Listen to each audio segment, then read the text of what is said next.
Informasi terkini kasus penculikan wanita di Bandung, Jawa Barat. Kita akan bertanya langsung kepada Kapolrestabes Bandung, Kombes Budi Sartono. Selamat pagi, Pak Kapolres.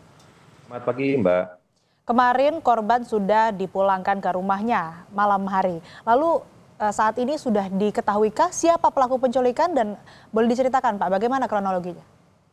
Jadi kronologisnya mungkin saya ceritakan dari awal bahwa memang benar pada hari Minggu tanggal 8 Desember pukul 12 ada kasus atau tindak pidana penculikan terhadap seorang korban ibu-ibu atas nama Ibu Santi di Jalan Sukanegara Asri.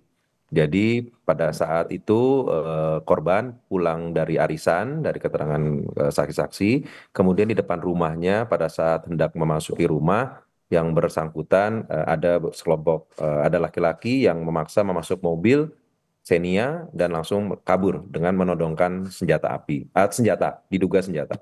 Kemudian setelah itu dilakukan penyelidikan oleh anggota Polsek Antapani dan Polrestabes Bandung, dan saksi-saksi diminta keterangan baik dari keluarga, saksi sekitar, dan melihat daripada CCTV.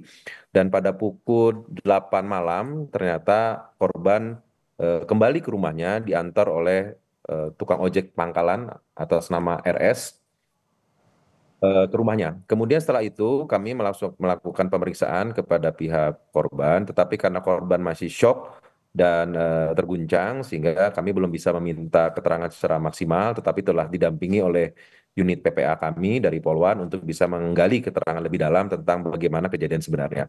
Tetapi dari hasil keterangan dari pihak ojek pangkalan atas nama RS, kami sudah mendapat beberapa hal-hal yang bisa membantu penyelidikan. Yang pertama adalah bahwa memang benar tukang ojek tersebut yang mengantarkan ke rumah korban itu adalah karena pada saat di daerah Pasir Impun, tepatnya di daerah PD Kebersihan, tukang ojek tersebut sedang menunggu penumpang. Kemudian datang seorang laki-laki kepada tukang ojek tersebut menyatakan bahwa di depan ada mobil yang membutuhkan orang untuk diantar. Sehingga tukang ojek tersebut mendatangi mobil tersebut dan setelah mendatangi mobil tersebut dari mobil keluar dua orang yaitu seorang laki-laki dan perempuan, dan laki-laki itu bilang ke tukang ojek tersebut untuk mengantarkan ibu-ibu ini ke rumahnya dan dia mengaku adalah sebagai suami istri. Itu berdasarkan keterangan sementara dari hasil tukang ojek tersebut. Maka dari itu, setelah ibu itu kembali ke rumahnya, sekarang fokus kami adalah mencari pelaku dari yang melakukan penculikan tersebut. Dari hasil keterangan sementara juga, kami dari hasil keterangan korban yang kami dapat sementara juga, waktu pada saat wawancara sebentar, bahwa memang di dalam mobil tersebut diduga ada bau-bau minuman keras. Maka dari itu kami akan mendalami apakah motif ini dan juga mencari siapa saja pelaku tersebut. Ya, Mbak, sementara itu, Mbak. Tadi kan Anda menyebutkan juga, Pak, bahwa dari keterangan ojek pangkalan yang kemudian mengantarkan korban ke kediamannya ini menyebut melihat ada dua orang, laki-laki dan perempuan yang mengaku suami istri begitu dari dalam mobil yang meminta untuk korban ini diantarkan ke kediamannya. Apakah identitas dari kedua orang tersebut sudah diketahui dan apakah sudah ada keterangan juga dari korban bahwa memang mungkin mengenal dari dua orang tersebut dan ciri-cirinya atau mungkin identitasnya begitu sudah lebih jelas kah? Jadi seperti saya jelaskan di awal bahwa korban kebetulan sementara ini masih dalam keadaan terguncang dan shock sehingga kita belum bisa meminta keterangan secara mendalam. Tetapi dari hasil keterangan sementara pada saat anggota Polwan kami sempat berbicara bahwa memang di dalam mobil itu para pelaku memakai topi dan masker Hmm. sehingga menutupi mukanya. Tetapi memang tercium bau minuman keras dan mungkin juga kami menduga apakah memang yang bersangkutan kenal atau tidak. Masih kita dalami, Pak, apakah memang korban mengenal para pelaku tersebut, tapi yang pasti ciri-ciri dari kendaraan tersebut kami sudah juga dapat. Ini mohon waktu, kami juga lagi mencari para pelakunya.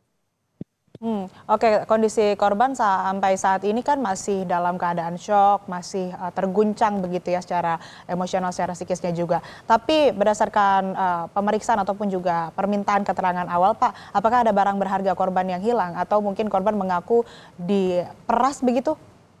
Tidak ada, tidak Tidak ada ada. yang diminta barang-barang berharga dari pihak korban kepada pelaku. Lalu ada saksi lain mungkin selain dari tukang ojek tadi yang mengantarkan yang sudah diperiksa? Sementara saksi yang kita periksa adalah mulai dari tempat arisan-arisan yang ibu-ibu itu korban berangkat, saksi tetangga, saksi keluarga, dan CCTV masih kita dalami Hmm. dugaan-dugaan yang mungkin arah kendaraan tersebut bergerak. Tetapi insya Allah mohon doa restunya anggota masih di lapangan untuk mencari para pelakunya. Kejadian seperti ini sebetulnya sering terjadi nggak sih, Pak? Kalau untuk di Kota Bandung untuk penculikan selama saya di sini tidak ada. Hmm, oke. Kalau soal penggunaan yang diduga itu adalah senjata api, seperti apa penyelidikannya? Apakah memang itu betul menodongkan senjata api atau bagaimana, Pak? Ya kalau dari hasil CCTV memang terlihatnya ada senjata yang ditodongkan kepada korban. Maka dari itu apakah itu senjata api beneran atau senjata api rakitan atau apapun itu, nanti setelah kita melakukan pemeriksaan dan melakukan penangkapan terhadap pelaku, nanti kita akan dalami lagi. Usai pemeriksaan korban, kemudian juga permintaan keterangan kepada saksi-saksi begitu, apakah sudah ada pengecekan kondisi keamanan di lingkungan rumahnya? Kita juga sudah koordinasi dengan pihak security, rumah, dan lain-lain. Memang kita berkoordinasi dan alhamdulillah kami dapat bantuan sangat sportif dari lingkungan, warga lingkungan, termasuk CCTV dari warga juga sudah diberikan kepada kita semua. Baik, terima kasih Kapolrestabes Bandung, Kombes Budi Sartono telah berbagi informasi bersama kami di Sapa Indonesia Pagi. Sehat selalu, Pak. Betul.